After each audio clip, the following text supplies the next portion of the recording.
Good evening, and thank you for joining us for our first State of the District address. I am Quincy Gray, Superintendent of Greenfield Schools. This format is certainly not at all how I envisioned our first annual address. This evening, you will hear from members of our administrative and supervisory team as they each individually provide details on a variety of different topics pertinent to the district. I look forward to next year when we will hopefully be able to hold a public event here in the auditorium where we can invite guests to not only hear a presentation, but also to ask questions. I'd like to begin this evening with a brief introduction of our district. I'm sure that many of you watching are familiar with our district already. For those who are not, I will share some of the details that we share with new staff members during their summer orientation. In our school district, we have 3 elementary schools, 1 middle school, and 1 high school. The size of our district is 164 square miles, and we have approximately 1,950 students. The following percentages are based on the 2019-2020 school year, and they identify 2 subgroups on which we spend time focusing and supporting their success. Percentage of students with disabilities at 13%, and the percentage of economically disadvantaged students at 59%. You can see our board office address and phone number, and oftentimes new parents in our district like to know that we have a dual bus route system in which our middle school and high school students start school first, followed by our elementary students. Our district vision is a legacy of leadership, and you'll also see our mission statement on the slide as well. I'm not going to read it to you, but I'll call your attention to the last part that says contributing members of society. It's very important to us in the district to prepare our students for success after graduation on whatever career path that they choose. The next presenter will share about our district leadership team and the work that they do to drive instruction in our district. Good evening. I'm Bob Shum, principal of Greenfield Elementary. Tonight I'd like to tell you a little bit about our district leadership team. Our district leadership team, or DLT, leads our decision-making and data-based instructional decisions that positively affect and impact achievement and growth of our students. The team is composed of administrators, teachers, and certified staff members that meet monthly to review the progress of our district. The team members regularly evaluate a number of pieces of data that correlate to our 3 district goals. Our goals focus on increasing reading and math achievement, the performance of student subgroups, and our graduation rate. These goals have accompanying strategies and action steps. The DLT uses varying data measures to evaluate progress and make adjustments to our plan for continued student improvement. During the past few years, our district leadership team, through the work of a subcommittee, oversaw the implementation of differentiated strategies throughout the entire district. All teachers in the district participated in a book study and job-embedded professional development to enhance their ability to differentiate instruction in a variety of ways. Now, having built a strong foundation in differentiation practices, our schools are furthering our learning through the visible learning plan that another presenter will give you an overview of in a few minutes. The structure of our district leadership team is what helps make our DLT so successful. Following each meeting, members of the DLT take specific information back to their building leadership team, or BLT. The work of the BLT is very similar to that of the district team. The BLTs meet monthly to review the informational takebacks and specific building needs. Finally, at the 3rd level, there are teacher-based teams, or TBTs. These TBTs receive the information from the BLTs and and that goes out to all the individual teachers so that they can support each other in their instruction. We have worked many years to not only have a clear path of information and idea sharing from the DLT to the BLT, but also from the BLTs and the TBTs to the DLT. The next presenter will talk in more detail about our visible learning plan and our district has started implementing this school year. Hello, I'm Matt Shelton, principal of McLean High School. As just mentioned, this section of the presentation is about visible learning, which is a multi-year district plan that we started this year.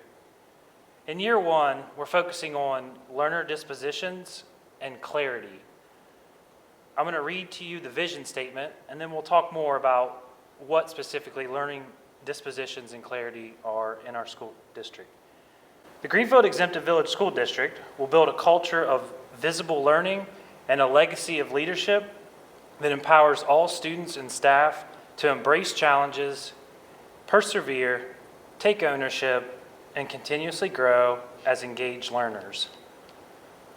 Year one, as I mentioned, are two parts, learner dispositions. Our learner dispositions are actually embedded in the vision statement that I just read.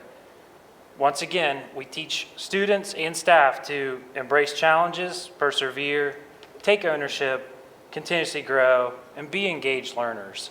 This is part of our daily conversation with students. The second part just says clarity. And, well, as the word says, it's about being more clear about how we deliver our instructions to students. So how exactly do we do that? It's in two parts. One's called learning intentions, and the other success criteria. So learning intentions are visible for all students in the entire district each day they walk into class. Somewhere on the board, on their Google Classroom, on the smartboard, will be the plan for the day, which basically says what we're going to learn. The second part of clarity, as I mentioned, which is called success criteria, basically tells the students how we will get to that point. In other words, you have your learning intention of what we want to accomplish for the day, and we have our success criteria, which is sort of a checklist to make sure that we met that goal. So again, visible learning is a multi-year plan that we're just starting this year with focus on learner dispositions and clarity. For all those familiar with the district, you of course are aware of the beautiful schools and campuses that we have. We are so fortunate to have top-notch classrooms with technology and resources added over the past few years that support our teachers in providing instruction. It has been a number of years since the district has had any development of its facilities. I'd like to review some of the facility development plans that are in place at this time. The first project listed on the slide is the Imagination Kingdom and Parking Area. We began this project just right before the start of the pandemic, so unfortunately we did experience a slowdown. The project is very close to completion and actually should be finished at the end of the month. We are very happy as a district to be able to provide a safe area for our students and also those in the community. The second project listed is a locker room addition and gym lobby extension off of our high school gymnasium. This project is slated to begin in spring of 2021. It will also include the renovation of the gym lobby restrooms.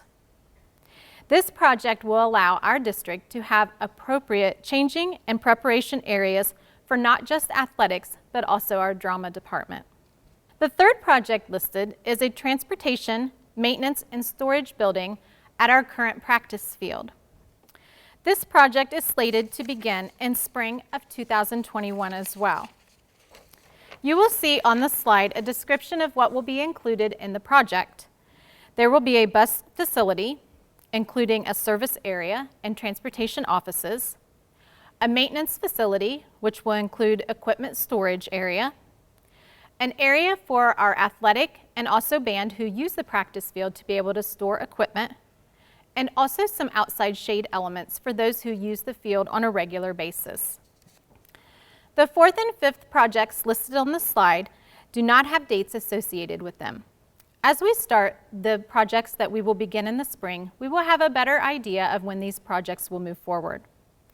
The first project is an athletic field development area on a property north of our main campus on 5th Street. We will be developing baseball, softball, and soccer fields on the property. The final project is the development of an indoor athletic facility. We will be renovating the current bus garage and creating an indoor athletic facility that will be able to be used by a number of our student athletes. Our next presenter will speak about special programs, preschool programs, and parental involvement. Good evening. My name is Heather Dratwa, and I'm the Director of Special Programs for Greenfield Schools. The Special Programs Office of the Greenfield Exempted Village School District directs and supports the development, implementation, and operation of the preschool through grade 12 educational programs and services that meet the unique needs of every child in the district. The office provides instructional leadership and compliance for and the coordination of Section 504 plans, early childhood, elementary, secondary, and transition programs and services. Our goal is excellence and equity for all the students in our district through a focus on student achievement, program efficiency, and district compliance. Our staff is committed and ready to serve our students and their families in the areas of academic interventions, special education, and early childhood education. Also, related services such as speech and language therapy, physical therapy, occupational therapy, transportation of special needs students, and educational psychological services. Support is also available through our school counselors, nurses, social services, home instruction, homeschooling, and alternative educational opportunities. Currently in the district, we serve 350 students on IEPs and have many more in problem-solving meetings and with classroom interventions. We also serve currently 119 preschoolers through our 4 preschool classrooms located at Greenfield Elementary and Rainsboro Elementary. In addition to special services, I am also the district facilitator for a grant that we have received through Region 14 and the National Network of Partnership Schools. It focuses on parental involvement and fostering homeschool relationships. We currently have 2 action teams in the district at Rainsboro and McLean High School. If you have any questions or would like more information about serving on these action teams or about special programs, please feel free to call the Office of Special Programs. We're located in the middle school. Our next presenter will be talking about transportation in the district. Good evening, I'm Bradley George, Transportation and Campus Safety Director. I'm here to talk to you a little bit on the overview of the Transportation Department and what we're doing for campus safety. In Ohio, every school day there are 15,000 school buses traveling 1 million miles, carrying approximately 900,000 students. Our district at this time operates 18 buses, 2 vehicles, traveling 2,152 miles and carrying 1,084 students every day. 2 temporary routes were added because of the COVID-19 to help us reduce capacity on buses and help to keep kids safer and seated further away. We have 16 full-time drivers, 2 mechanics, 10 sub-drivers, 1 van driver, 1 office assistant, and 1 supervisor. Other than the van driver, everybody in the bus garage is now certified and can drive a bus. And with what's going on, we have been there many times. We also have 2 teachers that are certified, along with several coaches and staff members that will help and take extracurricular and sport trips. This department arranges transportation of approximately 500 extracurricular or sporting trips, traveling an average of 35,000 miles in 2,500 hours per year, and 125 of them were taken by these staff members. Like all staff members, the bus drivers have done an excellent job in dealing with the COVID-19 pandemic. By having to take temperatures as students load the bus in the mornings, by cleaning and disinfecting their bus after each trip or route, and that is approximately 4 times a day, sometimes more. Plus, we have installed hand sanitizing units on each bus that the students must utilize as they approach the bus. When I was hired 3 years ago, I submitted and the board approved a capital improvement plan for bus replacements on a 7 to 8 year cycle to help and maintain a more economical and fuel-efficient bus fleet. With the drivers doing their pre-trips, the 2 mechanics having an extensive preventive maintenance program, this has kept us in check, the buses rolling, and prevented breakdowns and minimal repairs, and with us having our own mechanics keeping everything in-house. The mechanics take great pride in the shop. It is organized, clean, and necessary, and the inventory of parts. Parts inventory is also now more efficient because of the capital improvement plan, because all buses are unified. A dedicated special needs bus was placed into service to tend to those needs and reduce ride times and needs for those students to be transferred from bus to bus to help keep them in a better and safer environment. The last thing for the bus garage, as Superintendent Gray has already said, the most exciting thing we have right now is working with the superintendent and the architects and designing the new bus facility to fit our needs not only for today and as in the future, as our current bus garage now does. The last thing on campus safety, over the last 2 years, we have improved and put more controlled door access on all the campus buildings. We've also upgraded and integrated the intrusion alarm system into one system. This gives us better control of the doors and the campus, and at this time we're able to keep everything locked down to try to keep them as safe as possible. Also, with the addition of the safety director and the school resource officer, there are now 2 uniformed law enforcement officers that are on campus. Between these 2 officers, one or both are all present at school drop-off, pickup, lunch times, and any other time deemed where there's a large amount of kids present. I thank you for your time. Please contact me at the bus garage if you have any questions or additional information this evening. Have a good evening.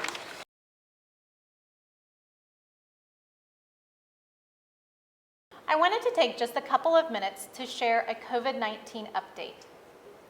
On the slide behind me, you will see the percentage of students and staff members who have tested positive for COVID-19 since August of 2020. 1.2% of our students have tested positive. This is 23 of our 1,950 students. 8% of our staff population has tested positive, which is 20 of our 250 approximate staff members. We have monitored all of our cases carefully, and the new research stating that spread does not occur at school coincides with what we have seen this school year. The new guidelines in which students and staff in a traditional school setting not having to be quarantined any longer when distanced or masked will be very beneficial for our students and staff members. Please keep in mind that these new guidelines do not apply to lunch, recess, athletics, or on the bus. Finally, you can keep up to date on COVID-19 cases in our district by looking at the tracker on our district website. It is updated daily, Monday through Friday by 5 p.m. Finally, I would like to thank you for tuning in this evening for our presentation. It is impossible without the support of families and community to keep our district running smoothly. Please make sure to watch for communication via the different ways that are listed on the slide. We strive to communicate information and to be as transparent as possible. When you have questions, please ask. We are always happy to help. And finally, I'd like to thank Mr. Drew Hamilton and his students for helping to put this presentation together. Thank you and have a good evening.